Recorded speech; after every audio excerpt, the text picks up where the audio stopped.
जब भी हम महाराणा प्रताप का नाम सुनते हैं ना, तो जहन में वीरता और शौर्य की तस्वीरें उभर आती हैं। लेकिन उनकी असली महानता सिर्फ तलवार चलाने में नहीं, बल्कि उनकी उस जबरदस्त रणनीतिक सोच में थी जिसने उस वक्त के मुगल साम्राज्य को भी चुनौती दे डाली थी। आज हम इसी जीनियस को समझने वाले हैं।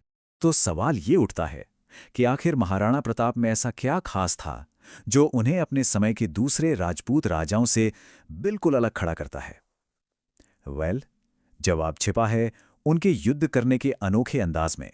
अब देखिए, प्रताप की स्ट्रैटेजी को सही में समझने के लिए पहले ये जानना जरूरी है कि उस दौर में युद्ध लड़े कैसे जाते थे। तो चलिए पहले पारंपरिक राजपूत युद्ध प्रथा पर एक नजर डालते हैं। उस जमाने में नियम एकदम सीधा था। अगर दुश्मन ने हमला किया है तो बस भिड़ जाओ सीना तान के। राजपूत कभी पीछे नहीं हटते थे। ये एक सीधी आमने सामने की टक्कर होती थी जिसमें पीछे हटने का तो सवाल ही पैदा नहीं होता था। और इसी सोच से जुड़ी थी केसरी प्रथा। इसका मतलब था केसरिया बाना पहनो और दुश्मन पर ऐसे टूट पड़ो कि बस लड़ते ही रहो आखिरी सांस तक। शहादत को एक बहुत ही सम्मानजनक अंत माना जाता था, और अगर पुरुष वीर गति को प्राप्त हो जाते तो रानियां जौहर कर लेती थीं। लेकिन महाराणा प्रताप वो इस पारंपरिक सोच में बंधे हुए नहीं थे। उन्होंने एक बिल्कुल ही नया रास्ता चुना, और यहीं से उनकी असली कहानी शुरू होती है। देखते हैं कि उन्होंने क्या अलग किया। और यहीं पर सबसे बड़ा फर्क दिखता है। जहां एक तरफ परंपरा कहती थी कि पीछे हटना कायरता है, वहीं प्रताप की रणनीति थी कि अरे जरूरत पड़े तो 2 कदम पीछे हटना ही असली समझदारी है। सोचिए, उस दौर के लिए ये कितनी क्रांतिकारी सोच रही होगी। और ये पीछे हटना कोई डर नहीं था। जैसा कि कहते हैं, वो शेर की तरह 2 कदम पीछे हटते थे ताकि 2 गुनी ताकत से झपट्टा मार सकें। ये हार नहीं थी, बल्कि जीत की एक जबरदस्त तैयारी थी। उनकी रणनीति का एक पूरा साइकिल था। अगर दुश्मन ज्यादा ताकतवर है तो कोई बात नहीं, पहले पीछे हटो, अपनी सेना को फिर से रीग्रुप करो और मजबूत बनाओ, और फिर इस्तेमाल करो गनिमी कावा का, माने कि गरिल्ला वॉरफेयर।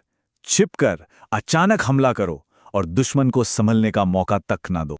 तो अब ये लड़ाई सिर्फ ताकत की नहीं रही, महाराणा प्रताप ने इसे बल और बुद्धि का एक कॉम्बिनेशन बना दिया, और जीत का असली मंत्र तो यही था। असल में यही सबसे बड़ी सीख है। युद्ध केवल ताकत के जोर पर नहीं जीते जाते। असली जीत के लिए ताकत के साथ दिमाग का सही बैलेंस होना बहुत जरूरी है। महाराणा प्रताप ने इसी सिद्धांत को अपनी रणनीति की नींव बनाया। उन्होंने अपनी बहादुरी भी दिखाई, इसमें कोई शक नहीं, लेकिन साथ ही अपना स्ट्रेटेजिक दिमाग भी दिखाया, और आखिर में दुश्मन को हराया भी। उनकी रणनीति लड़ाई से भागना नहीं, बल्कि हर हाल में जीत को पक्का करना था। तो चलिए अब वापस अपने पहले सवाल पर आते हैं। आखिर महाराणा प्रताप इतने महान क्यों थे? जवाब उनकी सोच और उनके पूरे नजरिए में छिपा है।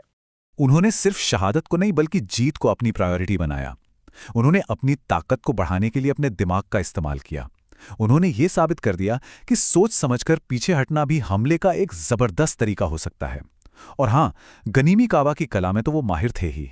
तो ये पूरी कहानी हमें एक बहुत ही गहरे सवाल पर लाकर छोड़ देती है कि सच्ची वीरता सिर्फ लड़ने के काम में है या फिर जीतने की कला में। इस पर सोचिएगा जरूर।